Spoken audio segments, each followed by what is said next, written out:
Luka Krajnovic is out 4 to 6 weeks with a broken hand, eliminating one of the very few options for Gonzaga's starting guards to get any rest. So, what are they going to do now?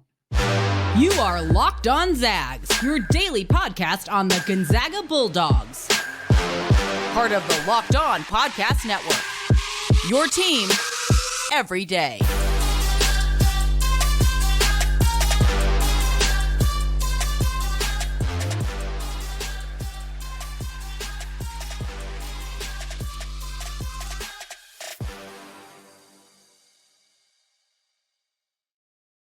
What is going on, y'all? Welcome into the Locked On Zags podcast, part of the Locked On Podcast Network, your team every day.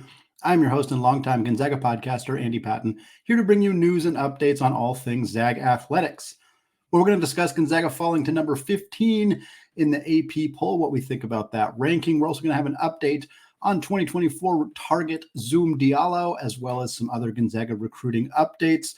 But first, we only glossed over this on Mailbag Monday after kind of recapping the UConn game, discussing the three-point shooting and what that loss means for Gonzaga and various other things that came up on Monday's show. But we didn't really dive into the Luka Krajnovic injury. In fact, some of you might have even missed this as it happened on Friday morning. But the report from Mark Few is that there was a collision during shoot-around, not even a practice, just shoot-around before the game on Friday at Climate Pledge Arena against UConn.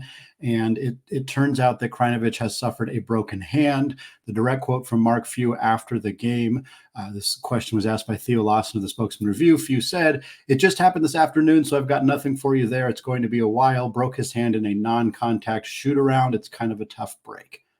Kind of a tough break indeed, Coach Few. This has been a really unlucky season for Gonzaga. And certainly some of it is you don't want to attribute everything that has happened that has been negative to Gonzaga for luck, but there has been some bad luck this offseason. There's no debate about that. Caden Perry's medical retirement, I don't know how much that would impact this current roster because of his position, but it's rare to see a player have to give up the ability to continue to play basketball because of an injury. That was an unfortunate thing that happened. Gonzaga lost a handful of players who made decisions not to come to campus, like Alex Tui, who decided to stay in Australia, the whole Marcus Adams Jr. saga. Of course, the Steel Venters injury prior to the season, which really hammered their depth in a significant way. And now Krajnovic out until at least mid-January, late January, early February, somewhere in that range. Again, Mark Few is giving an estimated time frame after just finding out about this injury. So I suspect that we will have a clearer time frame, perhaps. He'll talk about it before or after the Jackson State game. After that, we may not hear anything until San Diego State or even getting into conference play, kind of some updates on what's going on with Krajnovic. But the expectation is he's not going to be around until at least mid-January at the very earliest, probably a little bit later than that. Now, Krajnovic has played 6 games for Gonzaga. He's playing 11.7 minutes per game, averaging 3.3 points, 1.8 rebounds, and 1 assist. That 12-ish minutes per game is pretty misleading, if we're being honest, especially this early in the season. Krajnovic did not play against UCLA. He did not play against Bakersfield, USC, Washington, or UConn, of course, because he injured himself prior to that game. So those are 5 games he has not played. In the 6 games that he has played, he played 20 minutes against Eastern Oregon, 21 minutes against Arkansas Pine Bluff, 20 minutes against Mississippi Valley State. Then he played 5 minutes against Syracuse, 1 minute against Yale, and 1 minute against Purdue. So I think it's safe to say that Krajnovic up to this point has not been a rotation player for Gonzaga. He has played in barely over half of their games. 3 of the 6 games he played a large chunk of minutes, but those were against a NAIA school and then 2 of the worst Division I teams in all of college basketball. He didn't play in most of Gonzaga's good games. The minute against Purdue was when the game was out of hand. 5 minutes against Syracuse is kind of the only real run he's gotten against a quality opponent so far this season. So while Krajnovic may not have been a rotation player for Gonzaga right now, this is still a significant injury for Gonzaga. And of course, it comes at the one position Gonzaga really cannot afford to have any more depth problems. Krajnovic is the backup guard on this team. Gonzaga has 4 guards who are on scholarship. 3 of them start. Nolan Hickman, Ryan Nembhard, Dusty Stromer all start. That's really the entire guard rotation outside of, again, these games where Krajnovic is able to get a significant amount of run because Gonzaga has a big lead and they're not really in danger of losing the contest. And those are the opportunities for Nembhard and Hickman to get more of a break. And also for players, like Krajnovic specifically, to get run, to get opportunities. He's working hard in practice. He's continuing to learn the offense. He didn't get here till September of 2023. It's a fact I mention on here a lot because it's incredibly important to kind of contextualize his journey in terms of learning the offense, learning the defense, learning what is expected of him in his role on both sides of the ball, and really just kind of learning how college basketball works, how college works. Like, there's just so many things. The learning curve is really steep for international student athletes, and it's incredibly steep for international student athletes who arrive a week before school starts. Like, I cannot imagine the amount of information just being thrown at somebody like Krajnovic as he's kind of trying to navigate everything that comes with being a student athlete at Gonzaga and a basketball player at Gonzaga. And now that growth, that development slows down. It doesn't completely end. He still learns things. He still gets familiar with the speed, the pace. Like, he's still learning and growing and learning as a college, as a student athlete, as a Gonzaga student. All those things are still happening when he's not able to play on the floor, but he's not able to practice or play, and that is going to slow down that development. I don't want to say stall or stop because I don't think that that's true, but it's obviously going to take longer for him to be ready to be a rotation player for Gonzaga than it would have had he not gotten hurt. I don't think there's any debate about that conversation. How reliant Gonzaga was on having him be a rotation player this season is unclear. It seems that Gonzaga has been pushing for Yeo to be the guy who steps into the rotation this season. And now that needs to happen. It needs to happen. There's no debate. There's no, well, maybe if Yeo isn't there, then. No, there's no then. There's no other option. Jun Seok Yeo needs to be a rotation player for Gonzaga from this point forward. And the way that it needs to happen, the only option is that Yeo needs to be able to play significant minutes at the 3, and Dusty needs to be able to play the 2. The difference between the 2 and the 3 in Gonzaga's offense isn't huge. It's not, they run the motion offense. If you're a wing, you're doing the same types of things. You're coming off those ball screens. You're looking to make entry passes down low. Like, there's not a ton of changes in that. Dusty would be asked to bring the ball up more, and if the other team was pressing, he'd be asked to fill more of a ball handling role in that situation than he would if he was playing the 3. But it's not a huge change for Dusty necessarily. And I don't think you ask Yeo to learn a different position. Yeo is a 3. He's a small forward. That's what you're asking him to do. There's no point in asking him to do more at this point because he's not ready to learn more. He's being pushed more aggressively than I think Gonzaga's staff had planned to do because they don't have any other options. As soon as Steele Venters suffered his injury, the clock ticked for Yeo to have to be ready sooner. That was just a thing that happened as soon as that injury happened. And now it's ticking even more. It is continuing to happen.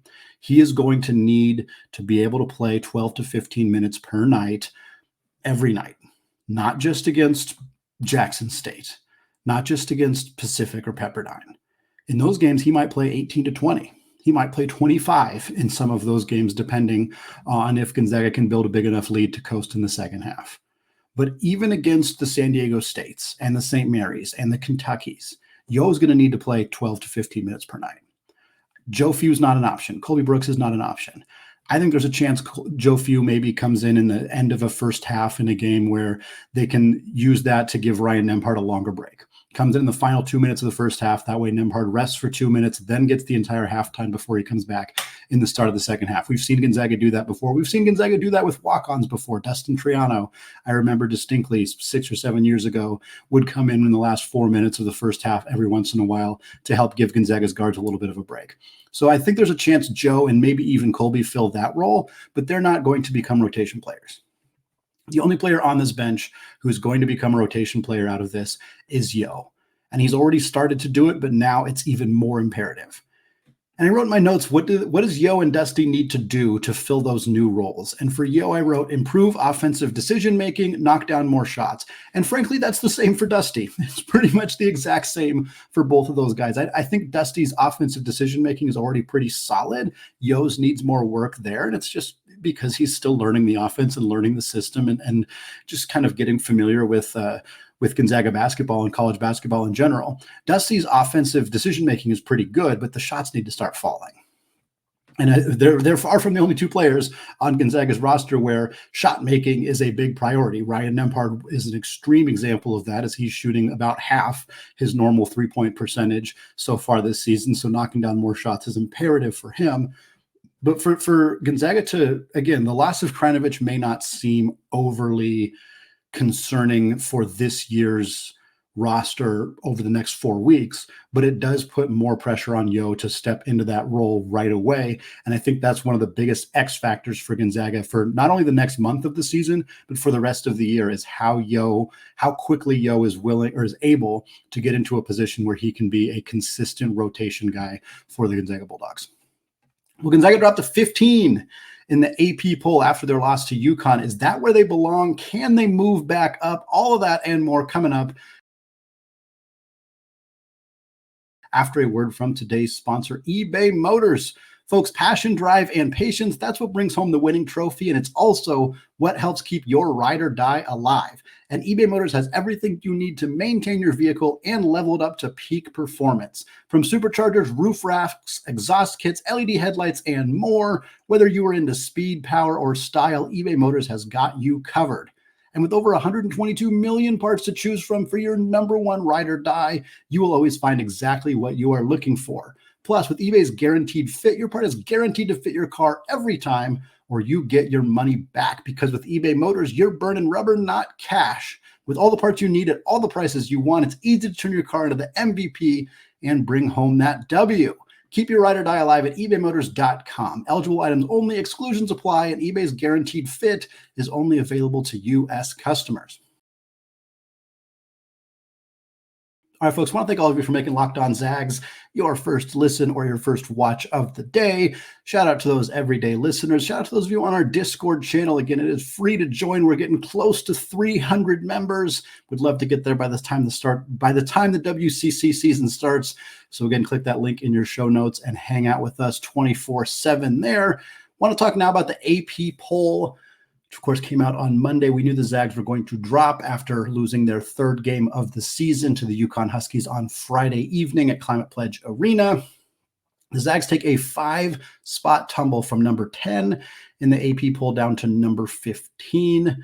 Not surprised to see them drop, not really surprised to see them drop 5 spots. I raised my eyebrow a little bit at Baylor only dropping 4 spots. Yes, it is Baylor's first loss and it is Gonzaga's third loss. There is a significant difference between those two things. I do not want to imply there is not, but Gonzaga took a 5-spot tumble for losing by 13 points to UConn, a team that beats a lot of teams by 13 or more points, whereas Baylor got beat by 30, nearly 30. I think it ended up being a 26-point game because they came back a little bit in the second half, but they were down 45-17 in the first half against Michigan State, who remains unranked even after that demolition of Baylor. Not a huge deal. I think Gonzaga is probably in the right spot for where they should be. I personally had them ranked 19th at Locked On College Basketball, where I do my weekly top 25 rankings. So I think 15 is almost a little high for where I would probably have Gonzaga. I know many people in the Discord channel were discussing Gonzaga's ranking and thought that they should be in the 20 to 25 range. Teams are not going to drop 15 plus or 10 plus spots for losing to UConn. It's just not going to happen. And it shouldn't have happened realistically. You could recalibrate where Gonzaga is at and try to use some advanced metrics. But again, KenPom has Gonzaga 18th. So them being ranked 15th doesn't feel bad. The net has Gonzaga 36th. But if you're using the net rankings in December to determine your AP top 25, get the heck right out of here. That is not a good way to do it. The net will certainly even out by the end of the season, but it's not a good metric right now. Is Gonzaga being 36th in the net concerning? Yeah, we talked about the lack of quad one wins for Gonzaga on an episode last week, and I'm sure it'll be a topic that continues to come up throughout the season as it is a concern for Gonzaga, but it shouldn't be used to punish Gonzaga too much in the rankings right now. 15 feels okay. It does feel a little high. Again, like I said, I had them 19th, but I get why they are where they are at right now, and we'll certainly see what happens. They got one game this week against Jackson State. Most teams aren't playing good teams this week. So I think the AP poll probably won't change much between this week and next week. And then Gonzaga gets San Diego State, and that game is certainly going to be a nice measuring stick for the Zags. If they win that game at home, especially if they win it handily, that could knock them back up a few spots, of course, depending how the other teams do around the country. If Gonzaga loses that game to San Diego State, boy, we're going to have some conversations on this show. We're going to be talking some people down in a significant way, and certainly Gonzaga, if they were taking their fourth loss there against the Aztecs, real chance they'd be outside the top 25 for the first time in many, many years, or at least barely hanging on to a spot heading into conference play. Interestingly, UConn did not move at all in their spot in the top 25. They held steady at 5. I ranked them 3rd, and I was real close to ranking them 1st. I couldn't quite pull the trigger on that. Purdue beating Arizona, it was really hard to not put Purdue 1st. I ended up having Arizona 3rd. And I had UConn 3rd, and I had Arizona 2nd, I believe, in my top 25. And I think that UConn is right in that conversation. They're a really, really good team. And I think 5th is a little low for them. I'm surprised they're 5th and Kansas is 2nd. I understand that UConn lost to Kansas when they played head-to-head, but they lost a one-possession game at Fog Allen Fieldhouse, and Kansas had to shoot like 60% from 3 to even beat them. I'm not saying Kansas didn't earn it. They did. They absolutely did.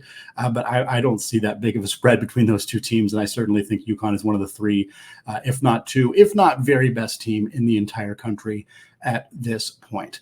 Kentucky moves up to number 9 after their big win over North Carolina. The Wildcats are really good. They're really, really good. They're a little inconsistent. They lost to UNC Wilmington at home. They had to go to overtime against St. Joe's. Like, they've struggled against some not very good teams. They struggled against Penn in the Ivy League, but when they're on, they're on. They blasted Miami. They beat North Carolina. They barely lost to Kansas. This is a really good quality Kentucky team that John Calipari has gotten. They're probably going to be really good in February. I have very little doubt that Gonzaga won't be better on February 10th than they are now. They will be more cohesive. I think that some of the shooting woes will have kind of corrected themselves. And I think Gonzaga is going to be in a better spot. But this Kentucky team is dangerous and good. And Gonzaga's got to go all the way out to Lexington to play them at Rupp. It's going to be a great test for the Zags. Even if they don't win that one, it's going to make them better and make them more prepared for March. And I'm really happy that game is happening. And I'm really happy that game is happening in February, even if we're all watching Kentucky get better and better and better every single day between now and then. San Diego State did pick up 8 votes for the top 25, but they are not in the top 25. They actually came in 35th, technically, if you count all of the votes outside of the top 25. The Zags, of course, host them on the 29th of December. That's a must-win game. It's a must-win game. Kentucky's not necessarily a must-win game. San Diego State absolutely is. They need this one. They got it at home. Gonzaga does not lose at the McCarthy Athletic Center very often. San Diego State has looked good at times, but they've also looked quite bad at times. They went to overtime against Cal. They barely beat UC Irvine. They barely beat UC San Diego, which is perhaps a better example since Irvine is pretty good. Either way, the San Diego State team is absolutely a must-win game for the Zags. Ideally, it is one of the only losses San Diego State takes for a long time, as they can maybe then get themselves back into the top 25 and certainly help Gonzaga's resume, because that is something they are sorely needing right now, because teams like USC and UCLA not doing what they need to do. It's just not happening for them. UCLA lost again, this time to Ohio State. An ugly, ugly basketball game. Neither team made a three-pointer until the 12-minute mark in the second half. Combined 0 of 14 from 3 in the first half for those two teams. UCLA loses to, Ohio State's a good team. It's not a horrible loss in a vacuum for UCLA, but the resume is just not where it needs to be right now. And time is running out for them to put the pieces together and make a run at the top 25 and really do anything to help Gonzaga's resume. USC, they're just not it, man. They're just not it. They got absolutely boat raced by Auburn. I think Auburn is really good. I've had Auburn ranked every week consistently on my top 25 for college basketball. We finally got them in as a collective group this week. I was shocked the AP voters did not have them in. They do have a loss to Appalachian State. It was a true road game. It's not a great opponent, but it was a true road game. Their only other losses to Baylor in the first game of the season. Otherwise, Auburn is really good. But again, USC goes out to play Auburn and loses by 16. It just can't happen.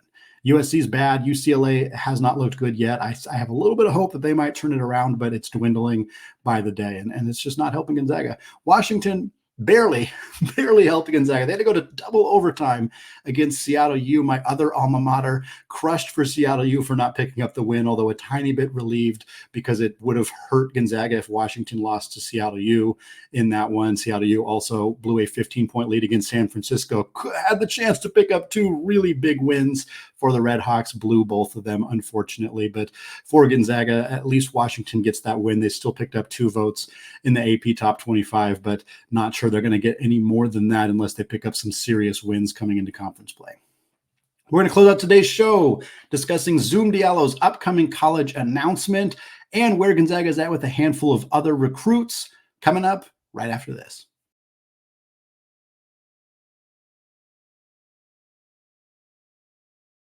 All right, folks, segment 3 here, still Locked On Zags, still Andy Patton, and we're talking recruiting here to close out the Tuesday edition of the Locked On Zags podcast. Zoom Diallo, Tacoma, Washington native, top prospect in the 2024 recruiting class, a Zags target for many, many years. He has set a date to announce his college commitment. That will be on Saturday, December 23rd. He chose that day because he wanted to be home with his family when he made the announcement. He's playing high school basketball right now at Prolific Prep in Napa, California. Again, he's from Tacoma, though, so he'll get to go home, be with his family, make his college announcement. He is choosing between 4 schools right now: Gonzaga, Arizona, USC, and Washington. So I'd love to call it a battle of the Zags and 3 Pac-12 schools, but in theory, it's actually a battle between the Zags, a Big 12 school, and 2 Big 10 schools, because that is the reality of the future of college athletics these days. Zoom is the 19th ranked prospect in the class of 2024. That is at 24/7 Sports. He's a 6'4" lead guard. He's a score first point guard. We've been talking about him a lot on this podcast. His combination of size and speed. He's a great finisher at the rim. The jump shot is still developing, but the expectation is that it's going to be there. He is a good passer. He's a good facilitator, but he has been labeled as a score first guard because that's just kind of the mentality that he has adopted throughout his career. Obviously, he's been the best player on his team for most of that time, so it'll be interesting to see if that mentality changes when he gets into the ranks of college athletics. He's going to thrive in a high-paced, high-tempo offense, which favors Gonzaga, but it also favors Arizona as they run a very similar style under Coach Tommy Lloyd. The expectation right now is kind of up in the air. Zoom he's played this really close to the vest. There has not been a lot of information or leaks or expectations. The general guess by the majority of recruiting insiders, people in this industry, is Arizona, but it's really a guess. There isn't any significant kind of sway one way or the other. This one could go 4 different ways. On3, another premier recruiting service, they do their percentage rankings or percentage guesses. I try not to take these too seriously, where I'm going to use them for a few other 2025 targets for Gonzaga, where they are favored. They are not favored in this one. On3 gives Arizona a 34.8% chance, followed by Washington at 20.5%, followed by Gonzaga at 17.6%, followed by USC at 11.1%.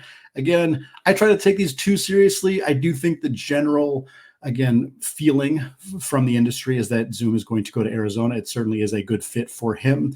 He spoke about all 4 schools and gave some final quotes about each of them in a recent article written at 24/7 Sports. Highly recommend checking it out. It's got great quotes.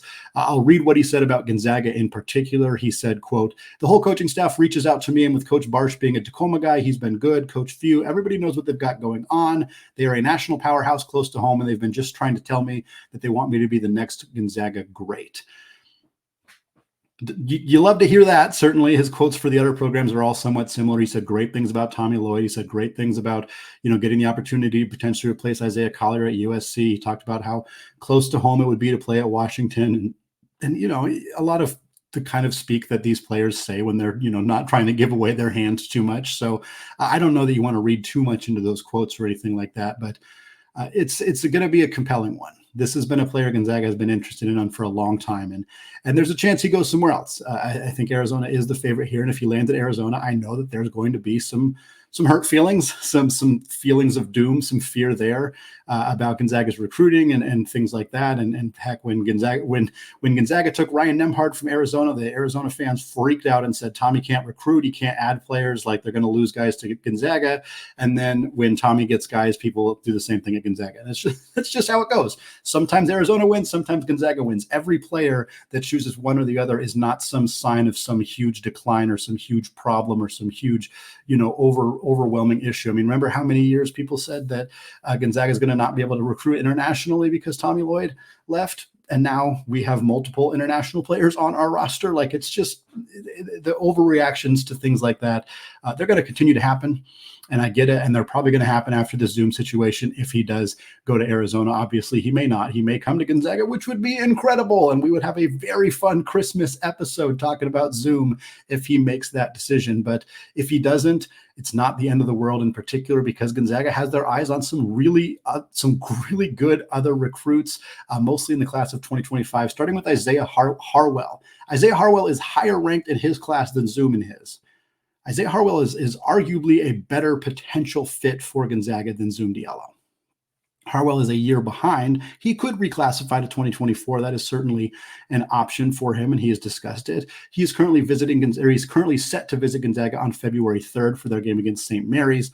On3 right now is giving Gonzaga 46.3% odds to land Harwell. So we try not to take him too seriously, whether it's in favor of us or not, but it's certainly good to see Gonzaga the heavy favorites right now for Harwell, who is a 6'5" combo guard from Pocatello, Idaho.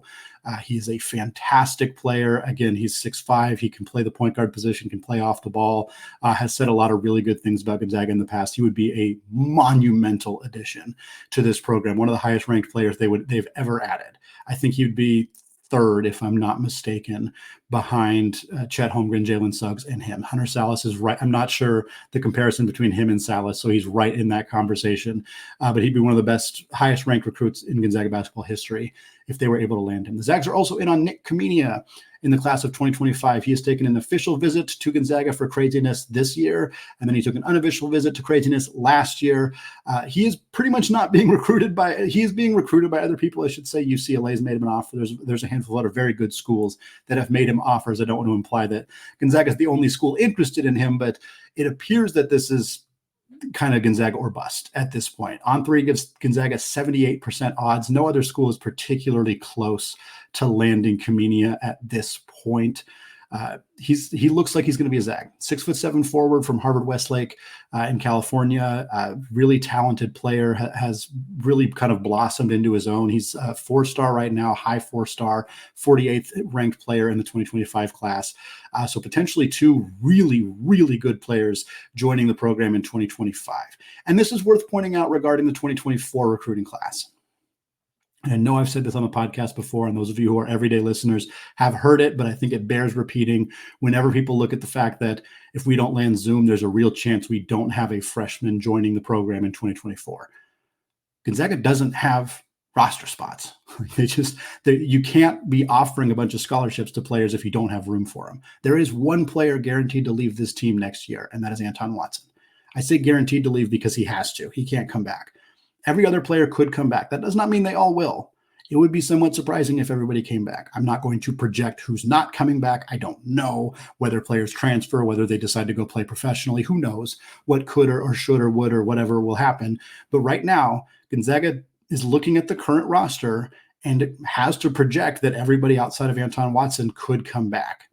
So you don't make offers to players who unless you can really fit them in. Zoom, obviously, that's an exception. You make an offer for him 10 times out of 10 because he's fantastic and you need him and you want him. But I don't think that the lack of interest in a bunch of other 2024 players really means all that much. Gonzaga was in on some guys in 2024. They lost out on them. Oh, well, they move on. I think people look at recruiting, especially now, as like this big sign for where Gonzaga's at or are more concerned about it. And I'm just not, because Gonzaga is building their roster via the transfer portal. And they're just not concerned with high school recruiting. That these COVID years for high schoolers these are weak classes. 2023 was considered an all-time weak class. 2024 is not considered a particularly strong class from a depth perspective. You interview coaches, you read some of the interviews that they've given anonymously, and people are basically saying the consensus around the industry is if you can't land a top 20 kid in your recruiting class, you're better off just building through the transfer portal. This is being directly said by coaches. Like, this is not some industry secret. That's what they're doing. And why wouldn't you? I would much rather add a player who averaged 10, 12, 15 points per game at a Division I program, even if it is a mid-major, even if it is a smaller school, than take a chance on a high schooler unless they're a generational talent. That just makes sense. It makes sense to me. It makes sense to coaches. That's the decision that they're making. For Gonzaga, not knowing how many spots you're going to have, I would, if Anon Watson leaves, fill that spot in the transfer portal.